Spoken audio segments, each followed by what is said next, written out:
Quando você estava falando ali da área criminalista, eu queria saber uma coisa assim. Qual foi a pior história que você já viu nesses 21 anos que caiu na sua mão, que você falou, cara, foi difícil para digerir? Todo caso, isso é só uma pergunta meio clássica, né, que eu recebo com frequência. Augusto, tem algum tipo de caso que você não trabalha? Tem.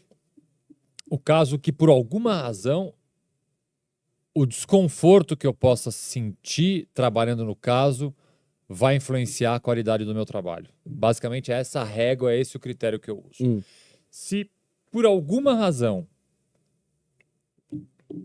e assim, essa razão às vezes é empatia com a pessoa, sei lá, não bateu o santo, sabe? Assim, fiz a reunião com o cliente. Mas aí é quando já tá bem de vida, né? Não, Aí é quando aquele Augusto, pega aquele Augusto de 20 anos atrás, não tinha isso. O cara falava assim: "Meu, eu tô querendo processar". Ele falou: "Vamos, tamo junto. Gostei de você". Não, tô falando sério, é que não tem um critério, vocês têm assim,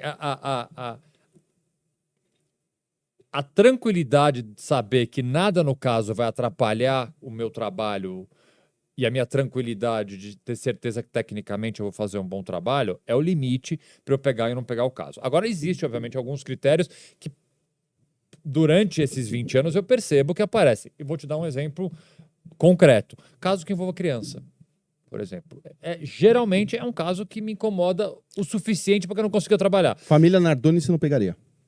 Dificilmente. Apesar de eu ter estudado muito o caso, eu escrevi, na época das investigações, eu escrevi um texto para um site jurídico, foi um texto extremamente polêmico, trazendo algumas questões técnicas sobre a acusação que era feita na época. Esse é um caso que eu vou principalmente depois da leitura de um livro muito, muito interessante que foi a fundo na investigação e mostrou uma série de falhas dentro da investigação. Esse é um caso que, vou ser bem sério para você, me chama a atenção um pouco, viu? As coisas que aconteceram ali.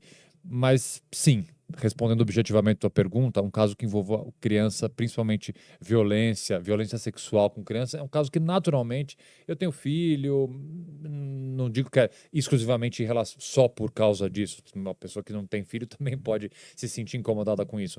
Mas são casos que, geralmente, me causam um desconforto que eu tenho dificuldade de trabalhar. O que não quer dizer que eu não tenha casos no escritório, que eu já tenha tido casos no escritório em que, infelizmente, há alguma questão envolvendo criança dentro do caso. Mas, assim, isso, volto a dizer, depende do caso concreto e o limite é justamente esse.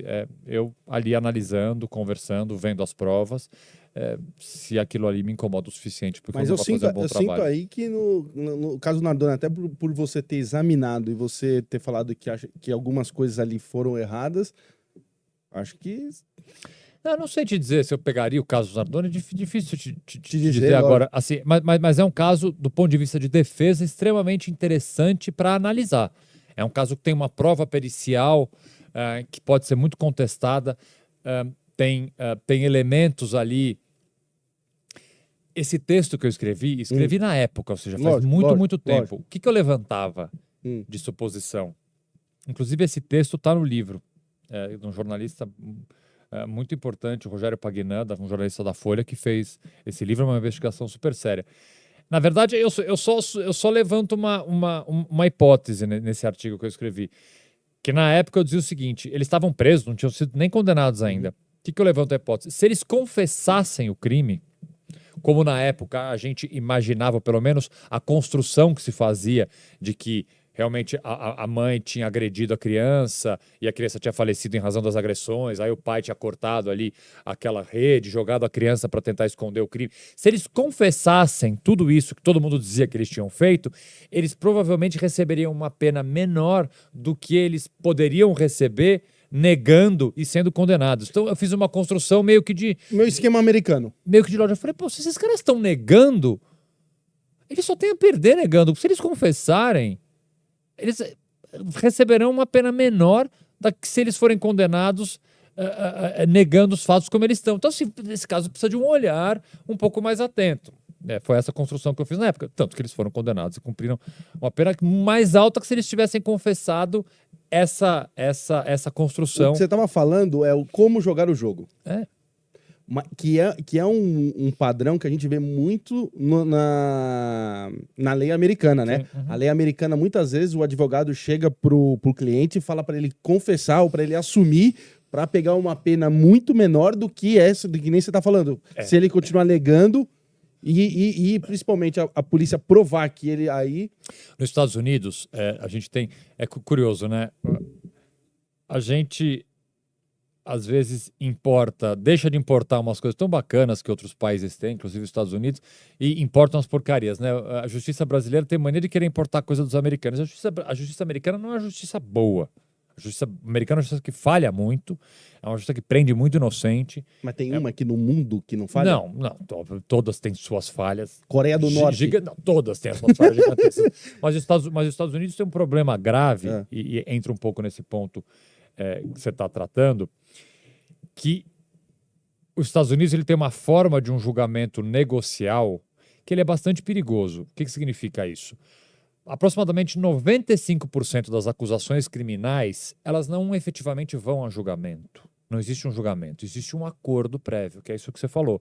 Então a pessoa é acusada de roubo, por exemplo. Aí vai lá o promotor e fala, bicho, se você negar e for condenado, você vai tomar 5 anos.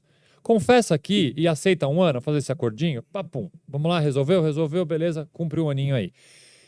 Isso pode parecer bom, porque é rápido, desafoga a justiça, etc., mas você tem um problema gravíssimo de pessoas que confessam crimes que não cometeram.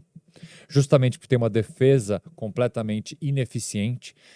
Tem um estudo americano muito interessante que mostra que muitas vezes as pessoas que não têm recurso para contratar um advogado e que acabam tendo uma defesa bancada pelo Estado americano, entre eles conhecerem o advogado, receberem a acusação e se declararem culpados e receberem a pena, isso acontece em poucos minutos.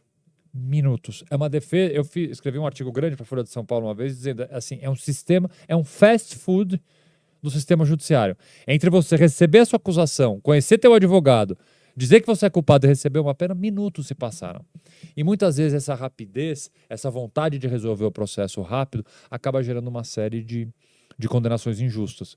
Porque o cara, justamente, ele fica pressionado. Pro advogado, isso é um problema da defesa. Por isso que advogado tem muito assim, eu não faço defesa corporativa de advogado. Quando tem que falar mal de advogado, eu sou o primeiro a falar mal de advogado. Fala mal de promotor, fala mal de polícia, fala mal de juiz, de ministro, mas de advogado também. Quando erra, tem que falar mal.